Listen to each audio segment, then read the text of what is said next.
Jadi dulu waktu kecil cita-cita gue tuh selain jadi petenis internasional, pengen jadi kimia analis, pengen jadi penyiar, makanya gue kenapa kayak gitu tadi kelakuannya, sama pengen jadi penyanyi gitu. Dan semua tuh udah dilakuin ya? Udah dilakuin, kecuali petenis internasional kayaknya agak susah ya.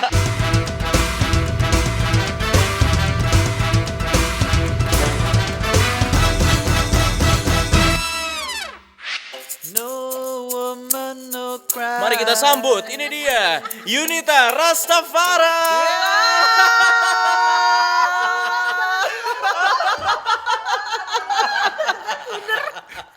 Bener yang gue takutin. Masa kan muncul yang enggak nih. Terungkap ya. Yunita Rastafara. Itu beneran dulu vokalis band reggae. Iya dulu. Aduh gue tuh terjebak tau gak dulu, jadi di kampus. Lo tau kan kayak mahasiswa baru masuk kampus kan. Terus sama senior-senior yang senior banget tuh kayak sekitar 5 tahun di atas gue, ada yang udah lulus apa segala macam gitu kan. Kalau anak Vkom tuh kayak wih, mana ada anak baru nih gitu. Kalau yang lain kan biasanya dibully, cuman karena gue punya kelebihan di musik tuh jadi kayak anak kesayangannya senior-senior gitu. Sampai akhirnya lo mau selamat loh di kampus ini. Sorry bang. Gitu. Masih ospek. Oh, jadi nama itu tuh pas ospek dapetin Yunita Yura. Yura. Ya Yura tuh sebelum itu sih sebenarnya dipanggil juga. Nah terus habisnya ya udah kita nih ngasih senior-seniornya yang cowok-cowok sampai yang rambutnya gimbal segala macam. Gue kan dulu sebelum masuk kuliah tuh kayak anaknya emang anak rumahan banget, jarang ya anak musik, cuman nggak pernah kayak keluar kemana gitu kan. Jadi waktu masuk kampus kayak wow, dunia kampus ada orang bisa kuliah dengan rambut gimbal yang panjang gitu kan. Agak-agak serem juga gue, tapi ya udah. Selamat lo di kampus. Masuk band gua, masuk band kita ya gitu. Ditodong. Iya, tapi menyenangkan juga akhirnya saat udah kenal sama mereka. Ingat nggak dulu bandnya namanya apa? Tortuga. Tortuga. Artinya apa tuh? Nah kebetulan kita juga nggak nanya ya artinya apa ya. Gak Terus enak ya ya, udah, senior. terus gue dengerin lagu-lagu reggae. Nanti kita udah manggung di sini gitu kan. Oke, gitu kan. Terus akhirnya pernah lah manggung di acara kampus kan gitu. Cuman kan karena udah jadi idola semua anak-anak kampus di Unpad saat itu si band itu tuh, jadi gue kayak kaget banget nih gitu kan mana lagu. Terus kan kalau reggae tuh penonton tuh atraktif bener. Iya bener. Nge-skeng. Gitu kan. Iya, terus kayak astagfirullahaladzim. Jadi gue setiap di atas punggung gue istighfar terus kan. Astagfirullahaladzim, aku takut gitu. Tortuga. Masih tahan sebulan, 2 bulan, lama-lama kayak maaf, saya berangkat dari sini gitu, gue nggak bisa lanjut lagi karena gue takutnya tuh sama yang bawa-bawa minuman gitu, walaupun yang bawa minumnya bukan yang manggung ya, tapi yang penontonnya gitu kayak aku takut, tidak tolong selamatkan aku gitu. Gue juga kaget pertama tahu ini Yura tuh bukannya dari Yunita Rahman ya? Iya, jadi waktu gue di kampus, waktu ospek tuh yang namanya Yunita tuh kan banyak banget. Kalau misalnya kita dipanggil di absen Yunita gitu, kayak ada berapa banyak nama Yunita. Terus ada sahabat gue namanya Uus, dia tuh Bukan komedian ya? Uus, bukan beda ya? Uus, beda. Soalnya kan anak Vkom, bukan waktu sastra pernah Inggris. siaran dulu gue sama Uus, tapi bukan Uus yang itu. Terus jadi dia inisiatif manggil gue Yura gitu. Jadi karena waktu itu masih perkenalan kampus, hari kedua ada dia inisiatif manggil gue Yura. Jadi semua anak Vkom yang ada di situ manggil gue jadi ikutan Yura. Tapi semua orang yang namanya Yunita tuh akhirnya nggak ada yang dipanggil Yunita, jadi semuanya punya nama lain gitu. Jadi sia-sia juga lu jadi Yura sebenarnya. Cuma terus habis itu baru zaman ada Twitter. Nah terus ada sahabat gue Jarot namanya, terus ya udah dibikinin lah Twitter gitu kan. Terus dia bikinin, yang bikin account-nya itu sahabat gue namanya Yura Yunita gitu. Jadi gara-gara nama Twitter sebenarnya. Gitu.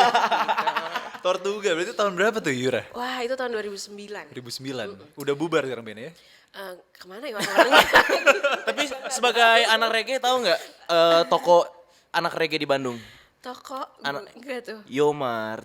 Wah. Yomart. Ngomongin soal Yomart, kita juga kurang ya. Astaga. Sorry. Kita beli. Sumpah ini baru pertama kali ada orang bahas ini, jadi gue terus. itu 100% jokes kok ya. Ini kita nggak beli di Yomart, kita beli di Happy Fit. Katanya Yura lagi rajin kickboxing, seminggu 2 kali, sama yoga ya. Terima kasih banyak loh, ini kayak Hari ini udah olahraga belum? Hari ini enggak, gue kebetulan lagi enggak. Sini aku pegangin dulu. Oh yaudah. Nanti aku kasih lagi kok. Siambil lagi. Nanti dikasih beneran. Iya bener. Yoga dari kapan Kak? Yoga tuh udah dari 2000 berapa ya? 2014 sih, 2015. 2014. Tapi gue yoga tuh dulu pernah Bikram yoga gitu, yang hot yoga Iya, hot gitu. yoga. Terus nggak lama dari situ gue tuh kan anaknya cepat, aduh, Bosen. kayaknya gerakannya itu lagi gitu Oke. kan. Akhirnya gue kayaknya sebagai perempuan nggak bisa kayak yang saat gerakannya gitu tuh nggak bisa. Gue sama guru yoga gue tuh selalu, ayo Yura tenang, Iya. tenang, pelan. Guru gue tuh kayak cepet banget gerakannya kan. Sedangkan kalau yoga tuh kita lebih sabar, Relax. tenang, gitu kan. Iya benar. Tapi gue tuh pengen yang, karena gue dulu tenis kan, jadi yang biasa lari apa segala macam, jadi kalau Iya. ke yoga tuh kayak gak bisa nih, kayak kita harus ganti deh gitu. Akhirnya Akhirnya abis itu gue boxing, kickboxing. Tapi hati-hati Kak Yura nih, saya boxing Tuh. begini nih. Wah kenapa tuh? Kelingkingnya dislokasi. Hah? Oh iya, ini beneran? Ini beneran? Oh iya, kayak agak miring gitu Miring ya? ngetril gitu ya jadinya ya. Ceritanya nggak boxing lagi itu. Gimana ceritanya? Ceritanya Mario? abis nonton Ipman nih. Ipman, terus besoknya nge-gym, abis lari. Terus ngeliat Samsak. Nah, itu kan kita tuh langsung kayak Langsung ada panggilan iya, juga kan, kan? trigger ya. Iya kan? Terus nggak pakai hand wrap. Jadi lagi jalan itu. Hajar. Wow, itu sih cukup nekat ya. Ya cukup nekat cupu sih sebenarnya. Cukup nekat ya. Tapi gitu. cedera-cedera gitu nggak belum pernah Cedera ya? sekarang lagi cedera. Serius?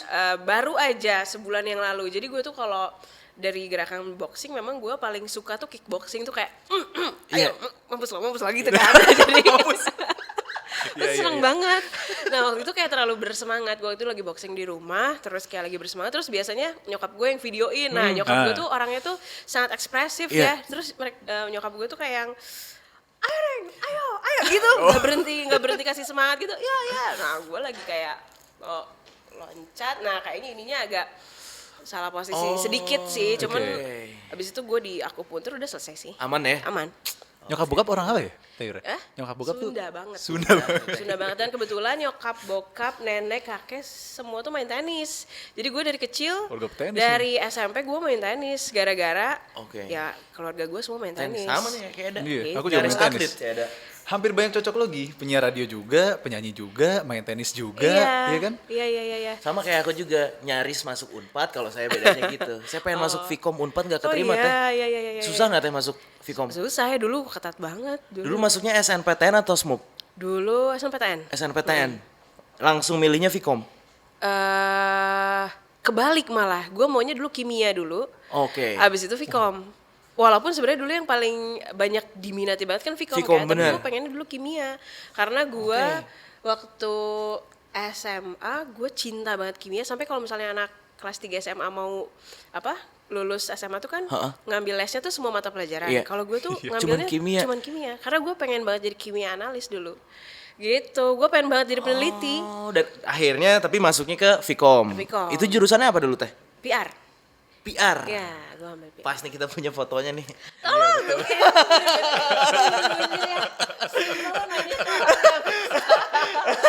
Pakai alma mater lagi. Aduh, gue pengen banget punya alma mater ini. Ingat nggak foto ini? Ceritanya lagi ngapain teh?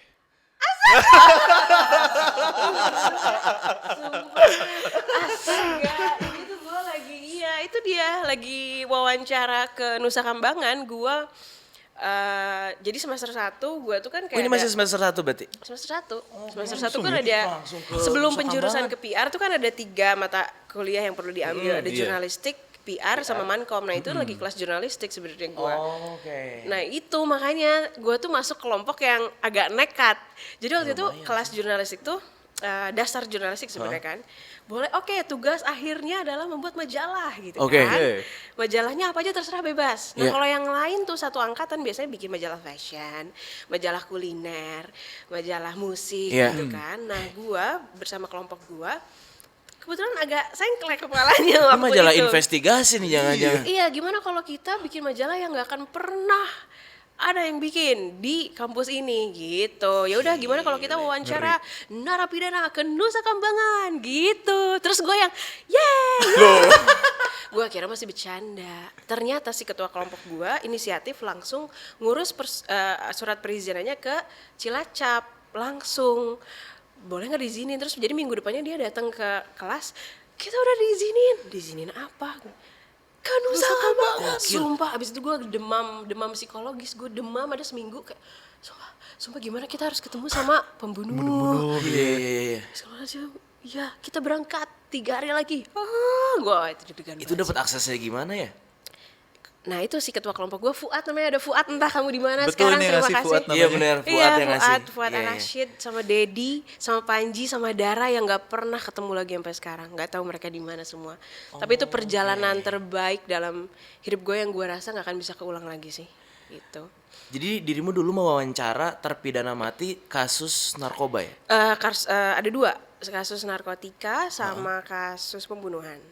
Gitu. Jadi waktu gue datang ke sana tuh kan cukup drama ya. Iya. Waktu berangkat ke sana. Terus kan Nusa Kambangan tuh pulaunya Ujung banget. terpencil dan penjara di sana tuh kan ada macam-macam kan. Iya. Ada penjara paling kecil, pokoknya satu jalan gitu semuanya ke sana. Dari paling kecil paling ujung tuh penjara yang hukumannya paling berat. Nah, gua kebetulan dapat izinnya adalah ke penjara yang paling berat itu. Makanya kita semakin demam psikologis Iya, lagi iya, kan. iya. Gimana nih gitu. Jadi pas datang ke sana, ya itulah gue datang.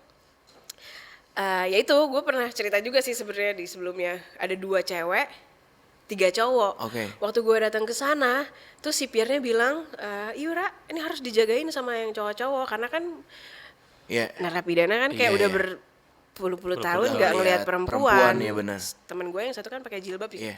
Astagfirullah. gitu. Aku pakai alma mater aku gitu aja, nggak apa-apa, cuman nanti kamu jangan kaget aja kalau mereka akan ngeliatin kamu dari atas sampai bawah gitu. Ya udah. Terus si bapaknya nanya mau wawancara yang mana? kayak yang mana Iya. gitu.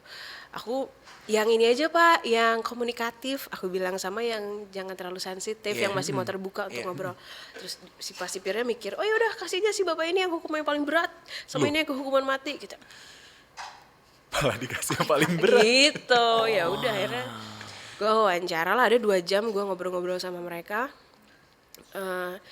Yang asalnya kan gue juga bukan ke alasan kenapa dia Iya. masuk, gue kayak pengen tahu latar belakangnya kayak apa udah panjang banget segala macam, barulah gue masuk ke inti wawancaranya, kenapa bisa seperti ini gitu. Dan ternyata cerita itu mengharukan gitu loh, mengharukan gitu semuanya. Ada salah Ingat satu nggak maksudnya apa pertanyaan yang benar-benar wah si bapaknya kan itu bentar lagi menunggu itu kan udah hukuman mati. Jadi yang satu ini yang narkotika ini pengedar sebenarnya, dia Pengedar. pengedar bukan pemakai, pengedar. Jadi ceritanya tuh karena dia tuh dari kecil kelas 5 SD dia putus sekolah. Jadi kelas 6 SD-nya dia udah nggak bisa sekolah lagi. Jadi dia putus sekolah sampai akhirnya dia selalu cari-cari cara untuk bisa menghidupi dia dan keluarganya tuh kayak masak gitu segala macam, sampai akhirnya di umur dia udah 20-an dia keterima jadi chef di salah satu hotel di Singapura. Pokoknya jadi chef sukses lah gitu. Nah dari SD, dari kecil dia tuh suka banget sama satu perempuan, cinta banget sama perempuan ini. Padahal pas dia udah sukses jadi chef juga, ya dia niatnya mau nikahin nih cewek. Cuman ternyata saat udah mau ketemu sama si keluarga ceweknya, nah si orang tua ceweknya ini tuh terlalu jahat katanya, kata-katanya bahwa kamu miskin, kamu nggak lulus SD aja, kamu nggak lulus, gimana kamu bisa menghidupi anak saya gitu, kamu miskin, kamu nggak pantas buat anak saya. Pokoknya dengan kata-kata kasarnya dia ceritain sama aku bahwa dari situ dia sakit hati banget sama orang tuanya, tapi jadi sakit hati yang lihat aja nih, gue buktiin gue bisa cari duit untuk si cewek yang emang bener-bener dia cinta banget, tapi ternyata dia jadi fokusnya untuk cari duit banyak, karena dia dibilang miskin gitu, karena dia dibilang nggak mampu segala macam, tapi caranya ternyata salah. Ya itulah, jadi dia kayak sampai penghasilan dia 750 juta sehari gitu. 750 juta? Iya, kata dia. Kau udah kemana-mana gitu, udah ke bukan di Indonesia, keluar Indonesia gitu. Habis itu dia ke tawanan, dan dari situ dia nyesel banget, salah ternyata caranya. Jadi dapetin ceweknya juga nggak bisa, membuktikan ke si orang tua ceweknya juga nggak bisa. Ya udah, jadi dia tinggal di sini aja. Kayak udah deg-degan setiap Jumat takut dipanggil untuk selesai di hari itu. Gue langsung gitu. kepikiran tadi, jadi mencocok logikan dengan lagu yang dibawain sama Teh Yura tadi.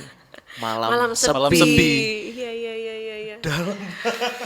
Gitu Nah, ceritanya. ini kita punya video juga. Ya, sekarang.